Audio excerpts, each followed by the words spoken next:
Hi everyone, I'm Patty Aubrey and I'm here with Jack Canfield for another segment of Ask Jack, where our community sends in questions to get Jack's feedback and answers questions. So are you ready to go today? I am. All right, great. We have some good ones.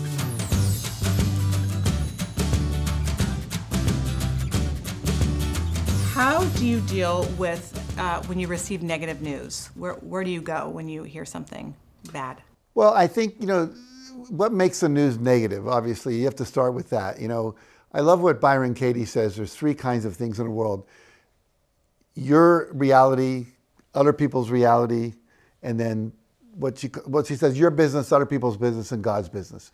So if the negative news is a tsunami in Japan, that's God's business. I can't do anything about that. Now, if I have a daughter-in-law who's Japanese, I actually have one, and she was in that, Fukushima at the time, then the reality is I'd probably be concerned about that. I'd want to call her. If she was injured, I would probably have some immediate reaction to that.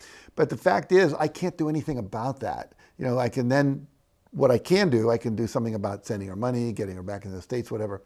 But there's a lot of things that people get upset about, the hurricanes, the floods, the earthquakes, et cetera. And it's just a waste of our time. Nothing we can do. Your business, if I get upset about how you're raising your children, that's me dealing with stuff that is none of my business. How you do that's your business. How I raise my children is my business. So the same thing is with news. Is this news directly affecting me or is it not? Now, if it's directly affecting me, then I have a choice. I say, what does this actually mean to my life? Either there's something I can do about it, I'm going to do it, or something I can't do about it, I need to let it go and just let it be what it is. It's not the events that upset us, it's what we believe about the event. And what really creates the most upset for people is believing something shouldn't be happening. That shouldn't be going on. This revolution shouldn't be happening. The people shouldn't be protesting in the streets. The people shouldn't be, putting police cars on fire, whatever. And, you can have your belief about that. Maybe that needs to happen for something socially to change. We don't know. And so, the thing is that it's your beliefs again. We go back to that was your first question. What's the meaning I'm making about it? When a terrorist does something, let's say from Iraq, the people in Iraq get all excited. And the people in America get bummed out. So it's the same event, it's just a different set of beliefs about it. So I think that when you get negative news, if it's really personal to you, let yourself have the feelings. I think we talked in an earlier episode of this where Oprah said, I give myself 17 seconds to react to it. And then I know if I keep focusing on it, I'm just going to create more of that in my life and attract it into my life. So then it's called let it go and move on. And the other thing is you have to look at why is negative news coming into my life. If it's the news you're watching at 5 o'clock or 6 o'clock or 7 o'clock, maybe you need to take a break from that. But let's look at it differently. What if you get the news that your child didn't get into the college of their dreams? Right. That's negative news. So right. Now I'm this mom who's bummed out. I'm bummed out for my child. I know some people will hold on to that forever, weeks, months, and everyone's miserable. How do you know the difference between when to let it go? When you're not just as you don't care, not like, oh, sorry, but you have to let it in, feel it. But what's a healthy amount of time? Well, for me, even if my child doesn't get into the right college, Harvard, Yale, or whatever that she was trying to get into, USC, whatever, the reality is that I don't know that that's not for her best interest. Maybe she gets into a smaller school that's going to be a lot better for her because she's going to be in smaller class sizes. She's going to meet some really cool people. She's not going to be, in this huge diploma machine, whatever. So we never know. Maybe it's all perfect. Yeah. So basically, I take the position that the universe has got your back. The universe is on your side. Einstein said you can either believe the universe is for you or it's against you. And whatever you believe is what you're going to, experience. So if my son didn't get into the college of his choice, I can have compassion for him, know that he's upset about it, not try to push it away, let him know that, hey, I hear you're really upset. I would probably be upset too if it were me. And then begin to look at it at a certain point, well, what could be the good news about this? And then basically quit focusing on the negative aspect and ask yourself, well, as I've said many times before, Napoleon Hill said, in every negative event or adversity, challenge, whatever happens, is the seed of an equal or greater benefit. So, we've all had experiences where we've lost jobs, divorces, people we love died, the person we wanted elected didn't get elected, et cetera. And then the reality is we survived it. I would say this to everyone watching, you've survived everything that ever happened. And so many things worked out. Garth Brooks has that wonderful song, Thank God for Unanswered Prayers. And he talks about going back to his high school reunion and the girl that wouldn't look at him and the girl he thought was the greatest girl in the world was now an overweight alcoholic. And he said, thank God for unanswered prayers. So you never know. So I just take the assumption that this is okay, that it's going to work out. It'd be kind of fun to do a 30-day challenge. Like everything that happens to me is perfect in this moment. And what is it going to bring? And just to kind of have a reset, just reframe. Because I think a lot of us just go there immediately and it's kind of a bad habit. So if we could practice something new, we'll have to maybe do that in the club or something at some point. I'm not saying you should repress natural emotional reactions. I agree. But I do think most of our emotional reactions are caused by having a belief that this shouldn't happen. Yeah. And then we have to step back and see that. I used to give a metaphor about anger, whereas if you come into your house and you see cow pies all around the living room, what would most people do? And the answer is you'd clean them up. And then you come home the next day and there's cow pies, which is manure, around the whole living room. You'd clean it up. Eventually you'd say, how's this cow getting into my house? Yeah, where's the cow? How come there's a cow in my house every day? And you'd shut the door or whatever. And you realize that my anger is caused by having a belief that somebody shouldn't have done something. That's why I got angry. And when you let go of that belief, then you can just allow things to be. Doesn't mean you don't work to end racism or you don't work to deal with global warming, but you do it from a place of wanting to bring love into the world as opposed to thinking those people are evil and that's bad and they shouldn't do that. So you ready for your last question? Sure. All right.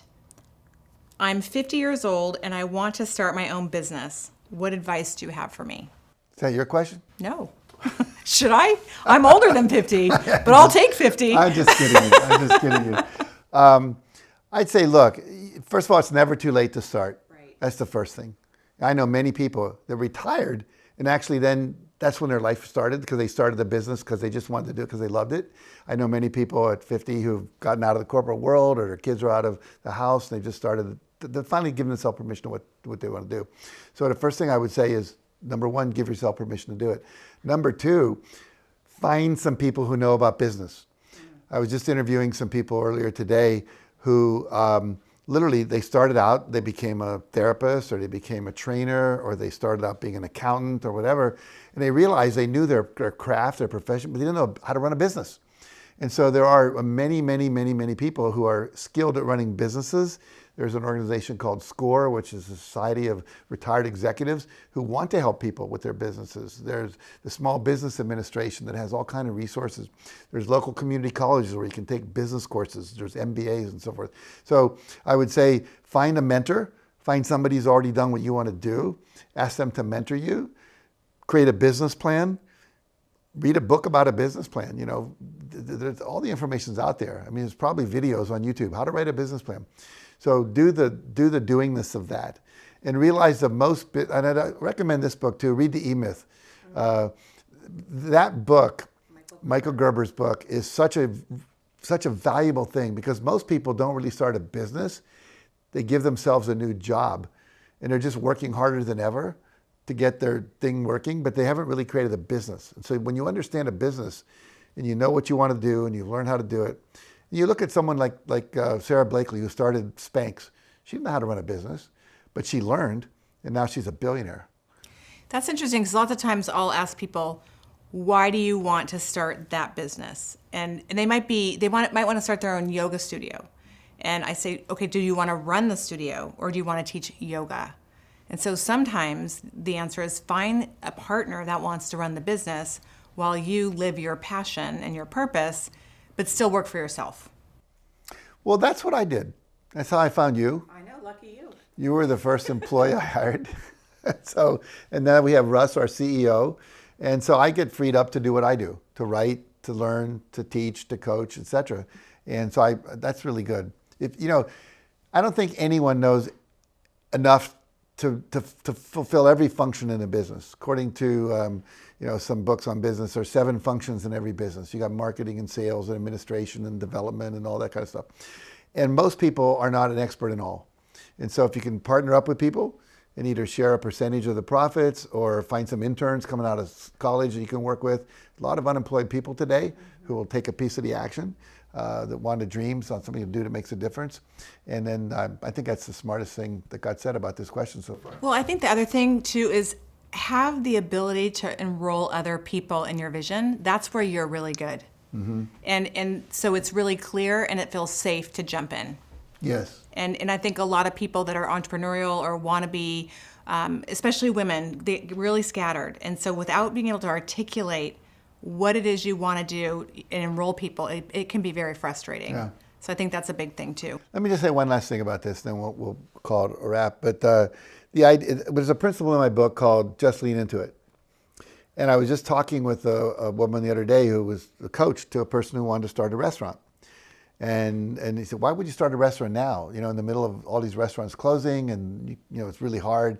He said, well, but when it's over, everyone's going to want to go out and eat again, and I'm going to be really poised to do that. She said, well, you know, why don't you do this? Why don't you go home and for the next month, cook all these meals that you think you'd like to serve in your restaurant, serve them to family, you know, work it all out. At the end of the month, he said, I hate this. No, it's a good idea, actually. Yeah. Test it out. And our friend, Jacob, he thought he wanted to run a restaurant because he loved to cook and throw parties and dinner parties. And so my grandfather used to actually own a restaurant. And I said to him, there's more to a restaurant than just cooking and the food and just being out front and schmoozing with the people. I said, why don't you go work in a restaurant? Volunteer your time, find someone who owns a restaurant. Say, I'll come in every night and weekends and I'll just volunteer my time. Find out what it really takes. After a month, he said, oh my God, I don't want to run a restaurant. He said, you got to order all the food. You got people stealing stuff. Your chefs call in sick. They're drunk. You know, the people don't show up on time. The food doesn't get delivered on time. You got to start at 6 in the morning. You're still there at midnight, you know, counting all the money and doing all the accounting. He said, that's a real slog. I don't want to do that. So if you think you want to start a business, do what you said. Ask yourself, what's my why? And it may be that I don't really want to run a business. I just want to cook for people. Maybe I just want to entertain, or I want to do, you know, run a yoga studio, or do I just want to teach yoga? Or if you think you want to run a business or start a business, start with a nursery school. And if you're still liking it, then you can start a university. Start a business. All right. Well, I hope you found this segment interesting. And if you'd like to add comments below, you can. If you'd like to send in your questions to Ask Jack, you can do that as well. And we look forward to seeing you next time. And one more thing, if you like this, if you found it valuable and you'd like to share some of these answers with friends and family who might need it, make sure you let them know about it, and you might forward this to them. Also, if you would like, we would love you to like this, and also subscribe to our YouTube channel for more videos like this in the future. We'll inform you when they're there. And basically, that's it. If you'd like more resources for how to get from where you are to where you want to be, make sure to check out my website at JackCanfield.com. And we'll see you the next time we do this. Make sure you submit your questions. We'd love to help answer them.